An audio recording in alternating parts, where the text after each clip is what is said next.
नमस्कार साथियों, स्वागत है आपका हमारे एक और नई वीडियो में। आज मैं आपको बताऊंगा कलाम के जो टेस्ट चल रहे हैं उसमें से रीड प्री के जो टेस्ट है वो मैं आपको बताऊंगा। कुछ नोट्स है, आप इनको जल्दी अच्छी तरह से देख लें क्योंकि ये एग्ज़ाम के लिए इम्पोर्टेंट क्वेश्चन है। तो चलिए स्टार्ट करते हैं। कुछ हिंदी के प्रश्न है।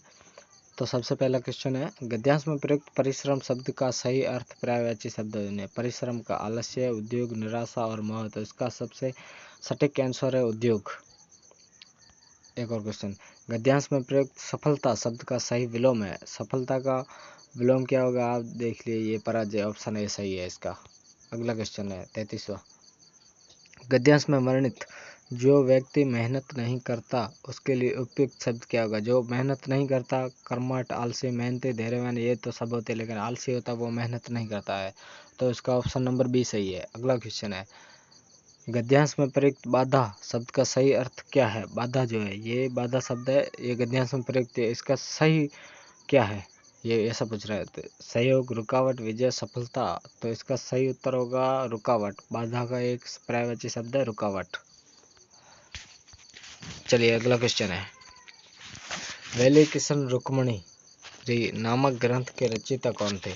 ईश्वरदास, दामोदर दास अरोड़ा, माधवदास, सूर्यमल मिश्रण। तो इसका ऑप्शन नंबर ए सही है। वेली किशन रुक्मणी के रचयिता आपके ईश्वरदास राठौड़ है। ऑप्शन नंबर ए सही है। अगला क्वेश्चन है, निम्नलिखित में से कौन सा निम्नलिखित शब्दों में कौन सा शब्द प्रत्यय युक्त नहीं है। ऐसा इनमें बताना जिसमें प्रत्यय नहीं है, ऐसा पूछ रहा है प्रश्न। शिक्षित, दयालु, जीवन, कर्ता। तो इसमें से आपको प्रत्यय ढूंढना है जिसमें प्रत्यय नहीं है, ऐसा शब्द होना। ऑप्शन नंबर सी जीवन, इसमें प्रत्यय नहीं है कोई भी।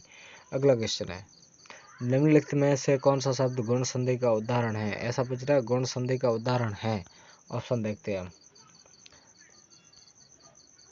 देवेंद्र, विद्यालय, जलपान। तो आपको सबसे पहले देखना है, अगर ये लिखा है देवेंद्र, गुण संधि का मैं सबसे सटीक बता देता हूँ देवेंद्र।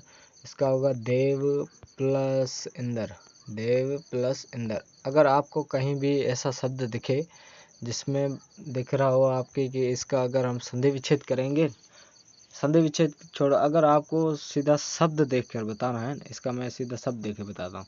ये शब्द है आपके गुण संधि का, क्योंकि अगर सबसे पहले आपको देखना है ये जैसे देवेंद्र लिखा हुआ है ना, देवेंद्र लिखा है, तो इसका अगर हम संधि विच्छेद करते हैं तो आपको सबसे पहले ये बीच वाला शब्द देखना है। इसमें अगर आपके ऐसी मात्रा लगी हुई है तो आपको आंख बंद करके देखना है कि ये गुण संधि का ही उदाहरण है। चलिए अगला क्वेश्चन है, निम्नलिखित में से कौन सा शब्द अव्यय शब्द है। अव्यय शब्द है शीघ्र, मंदिर, सुंदर, राजा। तो अव्यय शब्द ऐसे होते हैं जिसका काल और लिंग वचन के अनुसार कोई भी उसमें परिवर्तन नहीं होता है। तो इसका ऑप्शन नंबर बी सही है। मंदिर, मंदिर में कोई परिवर्तन नहीं होता है। अगला क्वेश्चन है, निम्नलिखित में वाक्य में रेखांकित शब्द का वचन परिवर्तन करें। विद्यार्थी परीक्षा की तैयारी कर रहा था। तो इसका आपको वचन परिवर्तन करना है। विद्यार्थी परीक्षा की तैयारी कर रही थी, विद्यार्थी परीक्षा की तैयारी कर रहे थे, विद्यार्थी परीक्षा की तैयारी कर रहा होगा, विद्यार्थी परीक्षा की तैयारी कर रख रहा था। तो इसका ऑप्शन नंबर बी से आपको इसका वचन परिवर्तन, एक वचन, बहुवचन। तो ये एक वचन है तो इसको बहुवचन में परिवर्तन क्या करेंगे, तो विद्यार्थी तैयारी कर रहे थे, यहाँ पे लिखा हुआ विद्यार्थी तैयारी कर रहे थे, मतलब एक विद्यार्थी नहीं अनेक है, इसका बहुवचन हो गया, वचन परिवर्तन हो गया। अगला क्वेश्चन है, अगला क्वेश्चन ये पूछ रहा है कि निम्नलिखित वाक्य में से शब्द का काल परिवर्तन करें। शिक्षक कक्षा में बच्चों को पाठ समझा रहे थे, ये है आपके भूतकाल है, तो इसको भविष्य काल में परिवर्तन करना है। शिक्षक कक्षा में बच्चों को पाठ समझाने वाले हैं, ये भविष्य भी है। बच्चों को पाठ समझाएंगे, शिक्षक कक्षा में बच्चों को पाठ समझा रहे होंगे, शिक्षक कक्षा में बच्चों को पाठ समझा चुके हैं। ये लग रहा है, लेकिन इसका सटीक आंसर आपके सी है। शिक्षक कक्षा में बच्चों को पाठ समझा रहे होंगे, भविष्य में पूछ रहा है। चलिए नेक्स्ट क्वेश्चन 41, अगला क्वेश्चन है, निम्नलिखित वाक्य में शब्द लिंग परिवर्तन कर दे। आपको नीचे शब्द वाक्य दिया होगा, इसमें से लिंग परिवर्तन करना है आपके। तो ऑप्शन है, राजा ने अपने सैनिकों को युद्ध के लिए तैयार किया। क्या है, राजा ने अपने सैनिकों को युद्ध के लिए तैयार किया। तो इसका लिंग परिवर्तन करेंगे, राजा का बन जाएगा रानी, सैनिकों का होगा सैनिका। तो यहाँ पे रानी और सैनिका है, ये होगा ऑप्शन नंबर सी आपके सही है। अगला क्वेश्चन है, निम्नलिखित में किस रेखांकित शब्द का काल एवं वचन लिंग परिवर्तन करें। जो नीचे शब्द दिया गया, एक है बेटा और एक दौड़ रहा था, इसका आपको वचन परिवर्तन करना है। क्या करना है? वचन परिवर्तन। तो भविष्य काल में स्त्रीलिंग करना है। दौड़ रहा था तो होगा दौड़ रही थी, ये दौड़ रही होगी, तो इसको हम कौन से भविष्य में करना है। बेटी खेल के मैदान में दौड़ रही होगी, बेटी खेल के मैदान में दौड़ रही होगी, ऑप्शन नंबर डी आप इसके सही है। चलिए अगले क्वेश्चन की ओर देखते हैं।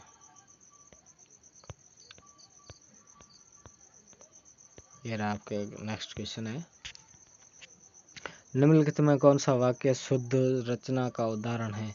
राम ने सोचा कि वह पुस्तक पढ़ेगा, राम सोचकर पुस्तक पढ़ेगा, राम सोचकर कि वह पुस्तक पढ़ेगा, राम ने पुस्तक पढ़ने के लिए सोचा। तो इसका आपको रचना की दृष्टि से शुद्ध वाक्य देखना है। ये 4 ऑप्शन है, 1 2 3 4, इसमें से आपको शुद्ध देखना है। कौन सा? राम ने सोचा कि वह पुस्तक पढ़ेगा, राम सोचकर पुस्तक पढ़ेगा, राम सोचकर कि वह पुस्तक पढ़ेगा, राम ने पुस्तक पढ़ने के लिए सोचा। तो इसका ऑप्शन नंबर ए सही है। चलिए अगले क्वेश्चन की ओर। नेक्स्ट क्वेश्चन है, निम्नलिखित में से किस वाक्य में कृत्र और क्रम दोनों ही अव्यय गुप्त शब्द है। उसने बुलाया गया, मैंने उसे बुलाया, शिक्षक ने छात्रों को बुलाया, बुलावा आया है। तो इसका ऑप्शन नंबर डी सही है। अगला क्वेश्चन 45।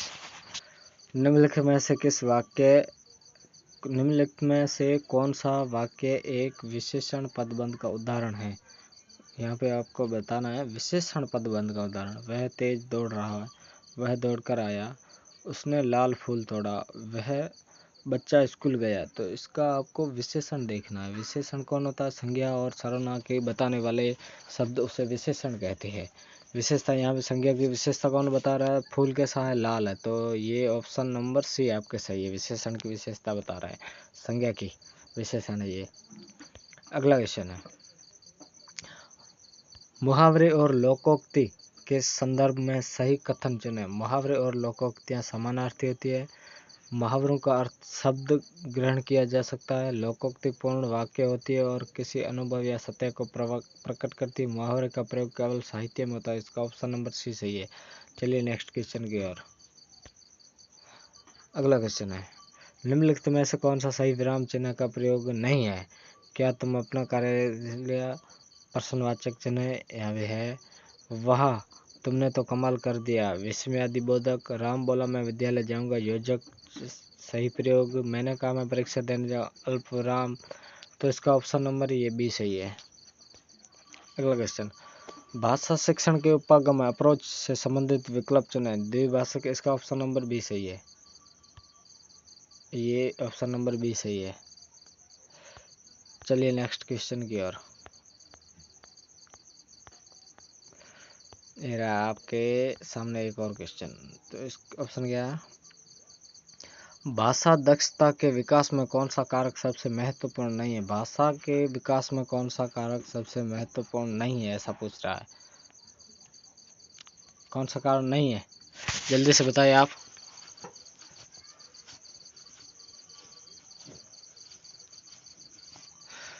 इम्पोर्टेंट नहीं ऐसा पूछ रहा है, ऑप्शन नंबर सी। चलिए अगला क्वेश्चन देखते हैं। हिंदी भाषा शिक्षण में सुनने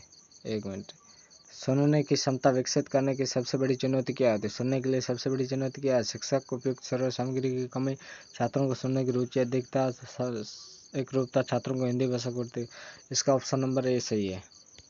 अगला क्वेश्चन, राजस्थानी साहित्य के इतिहास में पृथ्वीराज रासो की भाषा को किस रूप में स्वीकार किया गया है। पृथ्वीराज भाषा की आपको डिंगल भाषा है, आप ये लिख लो, डिंगल भाषा। डिंगल भाषा आपके एकदम सही है। चलिए नेक्स्ट क्वेश्चन।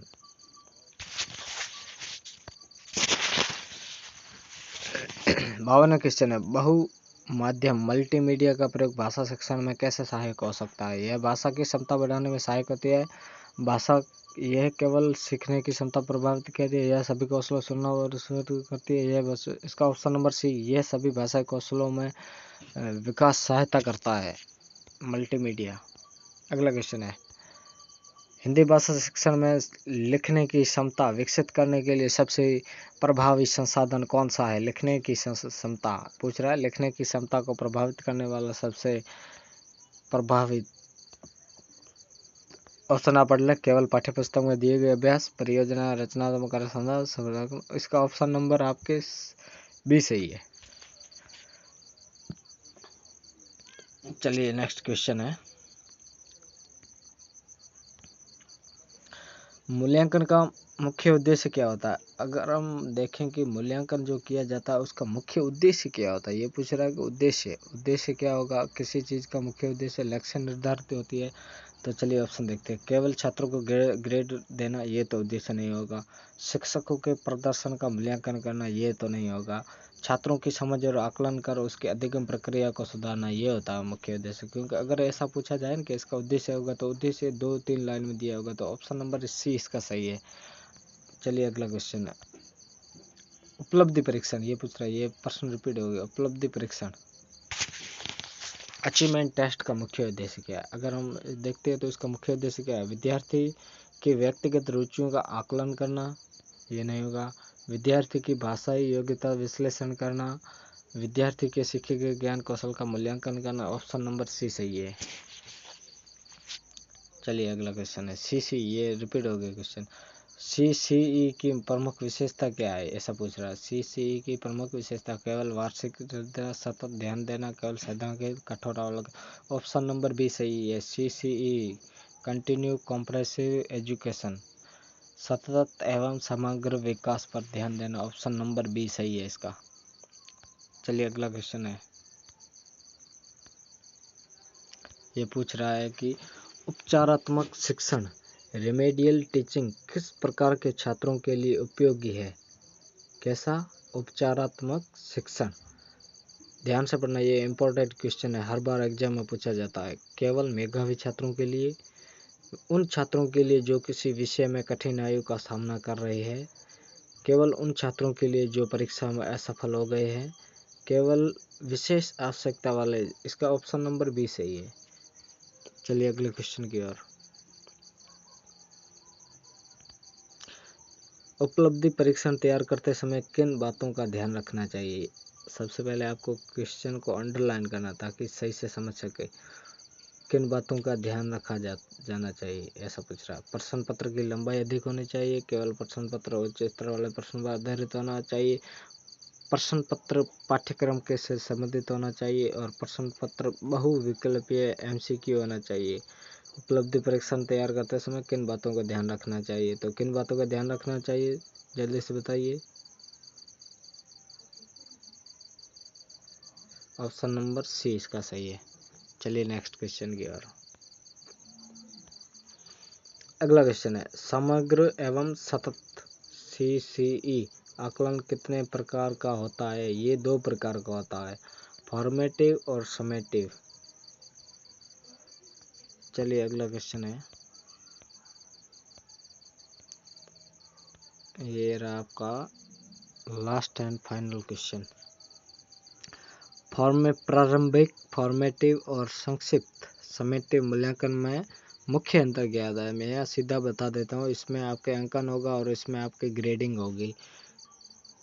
प्रारंभिक मूल्यांकन वार्षिक परीक्षा के रूप में होता है, जबकि संक्षिप्त सतत मूल्यांकन होता है नहीं। प्रारंभिक मूल्यांकन शिक्षण के दौरान किया जाता है और संक्षिप्त मूल्यांकन किसी विशेष अवधि में अंत में किया जाता है, ऑप्शन नंबर बी इसका सही है।